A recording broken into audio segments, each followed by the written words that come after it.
మీ business ఏదైనా మీ ఊర్లో promotion చేయాలంటే అది సుమన్ టీవీతోనే సాధ్యం. ఇప్పుడే సంప్రదించండి. అనకాపల్లి జిల్లాలో అనకాపల్లిలోని మేమందరూ రైస్ మర్చెంట్స్, కిరాణా merchants, oil merchants, dal merchants అందరూ వ్యాపారాలు చేస్తున్నాం. చాలా గత కొన్ని సంవత్సరాలుగా చేస్తూ ముఠా వర్కర్స్ తోని వాళ్ళు దిగుమతి ఎగుమతి చేస్తున్నారు. వాళ్ళ కూలీ రేట్లు మేము 2.5 సంవత్సరాలకు ఒకసారి కూర్చుని మాట్లాడుకుని ఈ ఇష్యూ సెటిల్ చేసుకుంటున్నాం. గత 10 సంవత్సరాల నుంచి కూడా మేము ఇష్యూ చాలా సాఫీగా జరిగింది. ఈ సంవత్సరం కూలీ రేట్లు చాలా ఎక్కువగా పెంచమని వాళ్ళు 50% పైన పెంచమని కోరారు.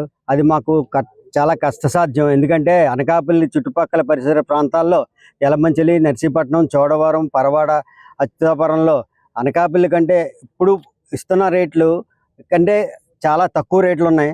దానివల్ల మా వ్యాపారాలన్నీ కూలీ రేట్లు పెంచితే దాని పర్యవసానం వ్యాపారాలన్నీ చుట్టుపక్కల పల్లెటూర్లకి వెళ్ళిపోతున్నాయి. దానివల్ల మేము పెంచడానికి సముఖంగా లేకపోయినా కూడా వాళ్ళకి కొంత మేర పెంచుదామని చెప్పి 3 దఫాలుగా మేము కూర్చుని చర్చలు జరిపాం. కానీ వాళ్ళు ఎట్టి పరిస్థితుల్లోనే 50% మేము తక్కువ పెంచితే ఒప్పుకొని ఉన్నాం. ఇప్పటికే ₹9.64 50 కేలకి ఇస్తున్నాం. 25 కేలకి ₹5.90 ఇస్తున్నాం. డబ్బాకేమో ₹6.50 ఇస్తున్నాం. అయినా వాళ్ళకి అది చాలట్లేదు. ఇంకా పెంచాలని చెప్పి కోరి ఈ రోజు నుంచి అంటే 26వ తారీఖు నుంచి ఈ రోజు నుంచి స్ట్రైక్ నోటీస్ మాకు ఇచ్చారు. చర్చలు అవుతుండగానే స్ట్రైక్ నోటీస్ ఇచ్చారు.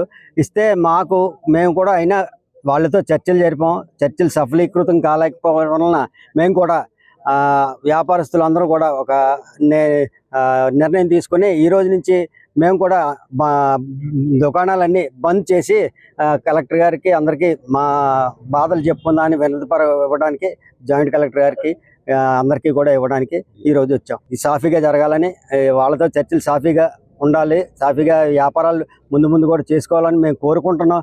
ఎవరిని ఇబ్బంది పెట్టడానికి ఏం కాదు. కన్జ్యూమర్స్కి కూడా ఈ పెరుగుదల కన్జ్యూమర్స్ కూడా చాలా ఇబ్బందికరంగా ఉంటుంది.